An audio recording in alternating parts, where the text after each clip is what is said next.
В 2000 году житель Рязанской области Виктор Мохов похитил и заключил в бункере двух девочек 14 и 17 лет. На протяжении 3,5 лет он удерживал их в подземелье и постоянно насиловал. Одна из девочек родила от маньяка двух детей и на момент освобождения была беременна третьим. Виктор Мохов получил 17 лет лишения свободы. Или вот еще история. Ирина Гайдамачук, арестованная в 2010 году, в течение 8 лет убила 17 пенсионерок по всему Уралу. Она проникала в квартиры жертв под видом соцработницы и забивала бабушек молотком, ну а потом грабила. Получила она 20 лет лишения свободы. Ну а как вам такое? Известный российский политик и журналист, награжденный престижными международными правозащитными премиями, переживший тяжелое отравление даже 2 раза и признанный в России иностранным агентом, задержан на 15 суток по модной статье за дискредитацию армии. Затем отправлен в СИЗО и спустя год осужден уже на срок 25 лет за госизмену. Речь, конечно, о Владимире Карамурзе, который, как мы можем судить по присужденному сроку, на сегодняшний день является одним из самых страшных российских преступников. Государственная измена, в которой его обвиняют, в чем она? Где он так страшно нагрешил? С кем изменил родине, что она так обиделась? Адвокаты Карамурзы и правозащитники в один голос говорят, что страшный срок, который не каждому маньяку в России дадут, связан с активной работой политика над актом Магнитского, американским законом, с которого и начались западные санкции против путинского окружения. Но что это за акт Магнитского такой? Как он появился? И почему путинские прокуроры и судьи так наказывают за отношение к нему? Давайте разбираться. С вами проект «Продолжение следует» и наш регулярный формат разбора. Меня зовут Павел Коныгин, и сегодня мы с вами погрузимся в настоящий детектив с элементами хоррора. Подписывайтесь на нас в Ютубе и Телеграме, чтобы не потеряться, и, пожалуйста, помните, вместе мы не одиноки.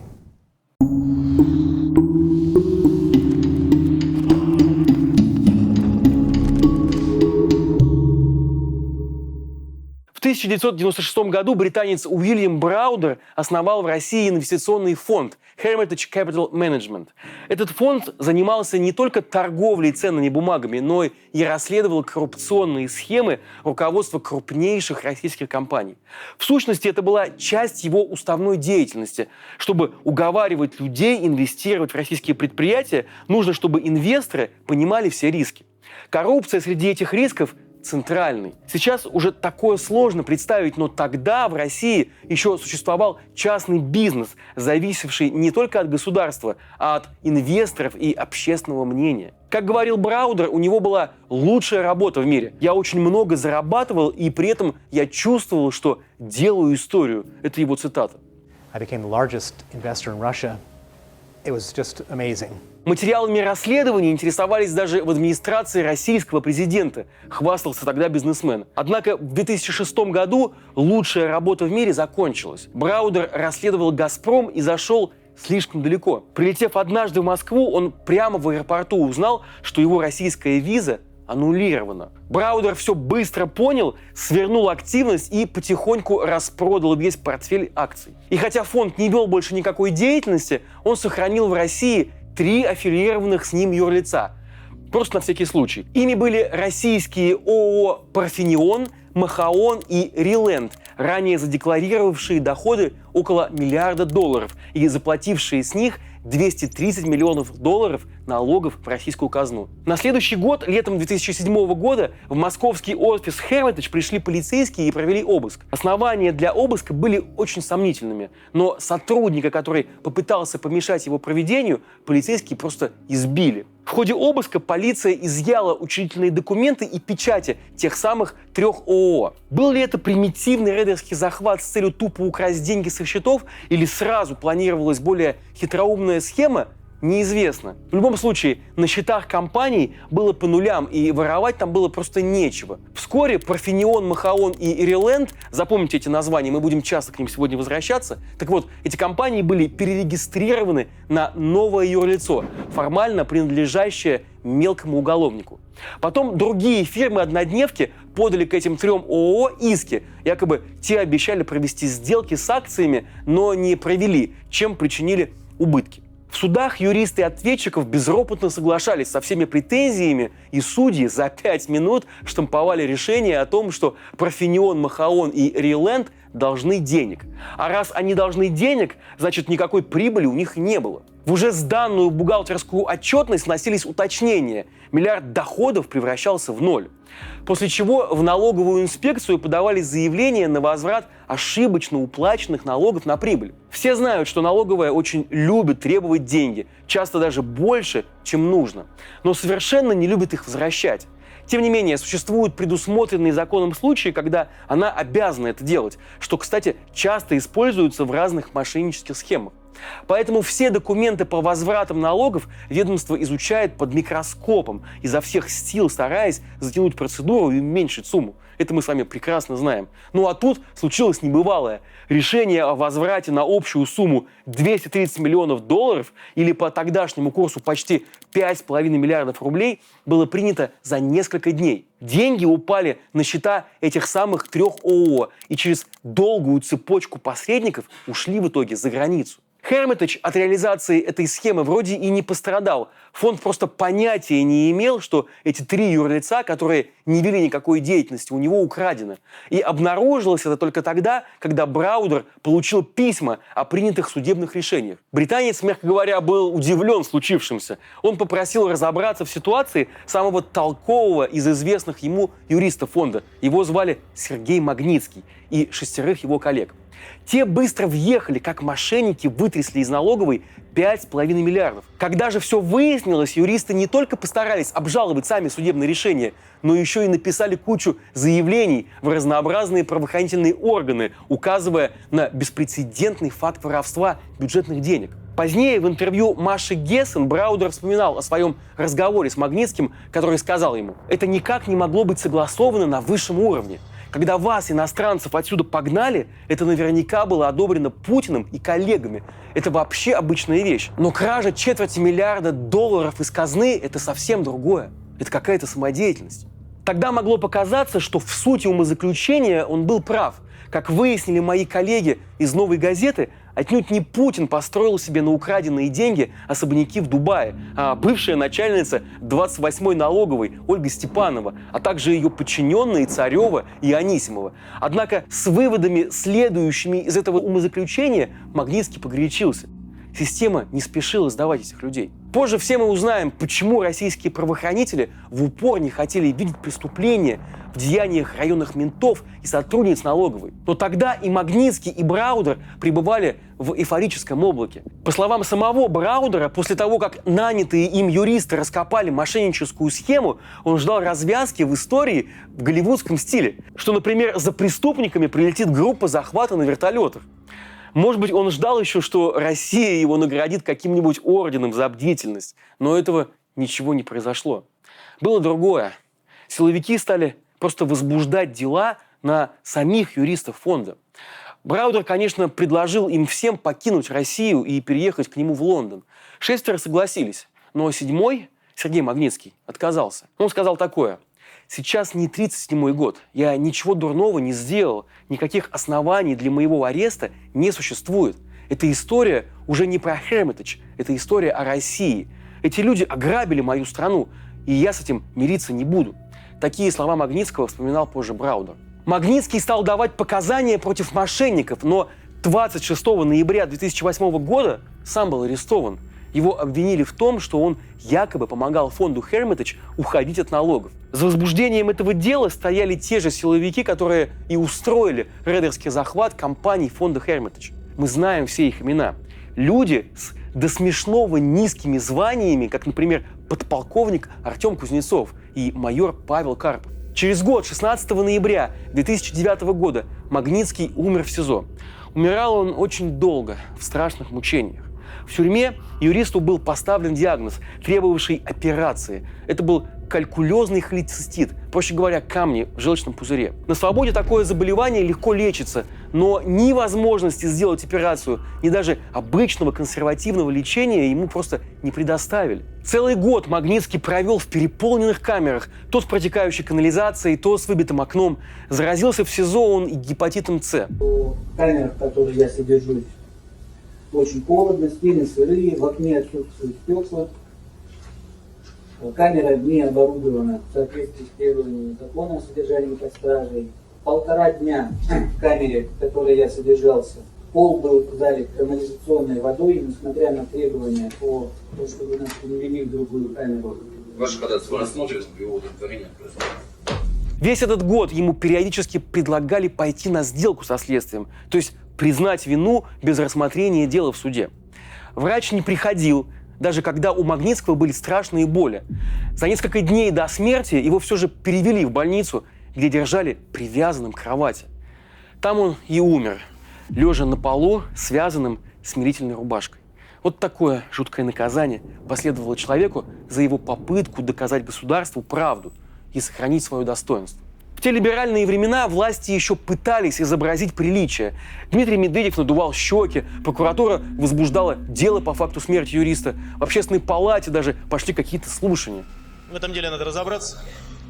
Россия будет содействовать любым процедурам, которые основаны на законе. Дело против Магнитского закрыли, но потом возбудили снова и судили уже мертвого человека. Заодно и самого Браудера заочно приговорили к 9 годам тюрьмы. Тем временем сам Браудер, имевший большие связи в Европе и США, просто не собирался прощать российским властям убийство своего человека Магнитского. По его инициативе в Америке был подготовлен закон, вводящий адресные санкции против чиновников, силовиков и судей, причастных к незаконному преследованию юристов. Он так и назывался «Акт Магнитского». Аналогичные документы приняла Великобритания, Канада и ряд других стран. Внесение в список означало моментальный арест счетов и аннулирование виз. Изначально в американском санкционном списке, опубликованном в 2012 году, было 60 фамилий, однако ежегодно его пополняют новыми именами. И теперь уже в список вносят и просто ответственных за нарушение прав человека и принципы верховенства права в России. Россия, естественно, заявила о вмешательстве во внутренние дела, как обычно, и тут же приняла ответные санкции, асимметричные, как обычно. Если они будут блокировать счета наших коррупционеров, то мы за это запретим им усыновлять наших сирот. Так и был принят закон подлецов, или закон Димы Яковлева, как назвали его в Думе, запретивший усыновление сирот американцами. То есть, по сути, наши депутаты лишили будущего российских детей, у которых могли бы быть семьи и счастливая жизнь, пусть и в другой стране. И все же, логика Магнитского, которой он руководствовался, вступая в войну с коррупционерами, на первый взгляд кажется очень правильной. Понятно, что Кремль никогда не даст хода расследованию преступлений крупного, скажем так, государственного масштаба. Таким, например, как разграбление и захват ЮКОСа. Но тут и совсем другая история. Во главе рейдерского захвата с воровством печатей какие-то мелкие менты, которым по званию полагается расследовать пьяные убийства. Деньги из бюджета воруют начальницы налоговых инспекций. Это нижние звенья пищевой цепочки. Пыль на сапогах старших товарищей. А сумма впечатляющая. 5 с лишним миллиардов в 2006 году – это четверть годового бюджета какой-нибудь Воронежской области. Казалось, действительно должны быть группы захвата на вертолетах, и все это в сюжетах про бескомпромиссную борьбу с коррупцией по Первому каналу. Ответ мы получили в 2016 году, когда в руки журналистов-расследователей попало так называемое «Панамское досье». Это огромный массив финансовых документов офшорных компаний. Оно стало основой для массы сенсационных публикаций. И в частности о том, что компания виолончелиста Сергея Ралдугина получила $800 тысяч от компании Delco. Delco – это офшор с британских Виргинских островов, на который выводили деньги, как раз и украденные в рамках дела Магнитского. А Сергей Ралдугин – это не просто музыкант, но еще и давний друг и кум Владимира Путина. По степени близости почти что член кооператива «Озеро». Считается, что его фонд – это один из личных президентских кошельков. То есть конечным бенефициаром этой коррупционной схемы оказался сам Владимир Путин. Правда, настолько миноритарным, что даже как-то неловко за него. Мелкие мошенники, укравшие $230 миллионов, отстегнули главе государства меньше миллиона. Но тут надо учитывать два момента. Во-первых, это только то, о чем мы с вами знаем точно. Сколько еще у Путина других кошельков и сколько денег, в том числе с пятнами крови Магнитского, попало туда, мы пока не знаем. Ну а во-вторых, мы увидели только конечные звенья цепочки. На входе было совершено хищение бюджетных денег, а на выходе часть этих денег попала в путинский офшор. А что в середине? Есть мнение, что в середине огромный общак по своим масштабам, сопоставимый с бюджетом страны, нашей с вами страны, России. Речь уже идет не о том, что коррумпированные чиновники воруют на свой страх и риск деньги у государства в целях собственного обогащения. Речь о том, что государство вообще ворует само у себя, перекачивая деньги из официального бюджета в теневой. А чиновники-коррупционеры – это своего рода агенты, которые не крадут бюджетные деньги, то есть не просто их крадут, а осуществляют их перекачку, получая за это определенный процент. Из официального бюджета финансируют дороги, школы, медицину, пенсии, зарплаты учителям, а также армию и полицию. Ну а вот из теневого уже выборы, ЧВК «Вагнер» и националистические партии в Европе, скакунов в конюшне Рамзана Кадырова и доплаты чиновникам, чтобы они могли покупать яхты и дачи стоимостью в десятки своих официальных годовых зарплат. Те, кто стоит на верхушке этой пирамиды, это, собственно, Путин и компания.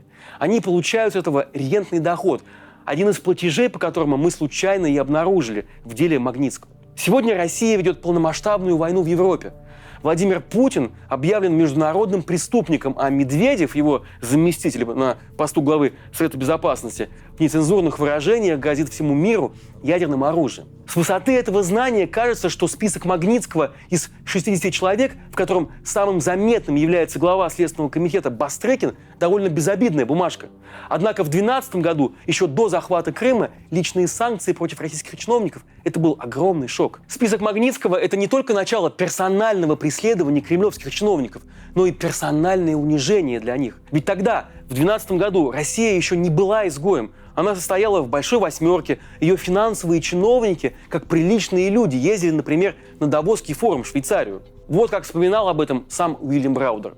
В Давосе выступал Шувалов, рассказывал про инновации и модернизацию, и про прекрасный, стабильный инвестиционный климат. Ему задавали подобострастные вопросы главы западных компаний. А потом встал я, и перед телекамерами и аудиторией из 150 самых влиятельных людей рассказал историю Сергея Магнитского. После выступления многие подходили ко мне и говорили: «Господи, нельзя инвестировать в такую страну». Ну хорошо, скажете вы, но при чем же здесь Владимир Карамурза, получивший 25 лет по какому-то невнятному обвинению в госизмене? Очевидно, для убедительности подпертому еще и статьей за дискредитацию армии. В чем здесь логика? Но дело в том, что Владимир Карамурза, как и его убитый товарищ Борис Немцов, многие годы как раз и занимались продвижением закона Магнитского. Убедившись в невозможности покарать виновных у нас на родине, в России, они сделали так, чтобы наказание неумолимо настигало убийц по всему миру. Чтобы не было больше места на этом свете, во всяком случае комфортного места, где они могли бы укрыться от ответственности. Немцов и Карамурза покусились не на отдельных чиновников, а разобрались в работе этой адской машины коррупционного российского государства. Именно поэтому они стали для Кремля такими заклятыми врагами. И именно поэтому 27 февраля 2015 года чеченский киллер и выпустил в Немцова 4 пули на Москворецком мосту. Именно поэтому Владимиру Карамурзе и дали кромешный срок. Это не правосудие и даже не его имитация. Это пацанская разборка в подворотне, когда ты один, а их 5, и все они с ножами. Ну и вот еще одна история, еще одна красивая деталь в эту картину. Одним из фигурантов списка Магнитского является судья Сергей Подопригоров, как раз и вынесший решение о его аресте. В 2018 году Подопригоров писал письмо в Минфин США с просьбой снять с себя санкции. Он утверждал, что был назначен судьей случайно. Просто так совпало, что именно он дежурил в этот день. А потом еще дважды совпадало, когда он продлевал Магнитскому арест, игнорируя просьбы о медицинской помощи. Подопригоров нанял самых лучших адвокатов, чтобы отстоять свою невиновность перед лицом американской бюрократической машины. Вы только вдумайтесь, какой насыщенной международной жизнью живут у нас простые судьи, как волнуют их американские санкции. Так вот, именно этот Подопригоров, и на этот раз уже, конечно, не случайно, и присудил Карамурзе срок длиною в 4 века. Без сомнения, Володя не досидит до конца этого срока, освободившись гораздо раньше. Сразу же, как только России, этому огромному живому существу со вздорным характером, но доброй душой, просто надоест терпеть на себе этих мерзких путинских блох. И это будет скоро. Я в это, по крайней мере, верю. Ну а пока пишите Карамурзе письма. Пусть он знает, как нас много, и все, что было сделано не зря. Продолжение следует.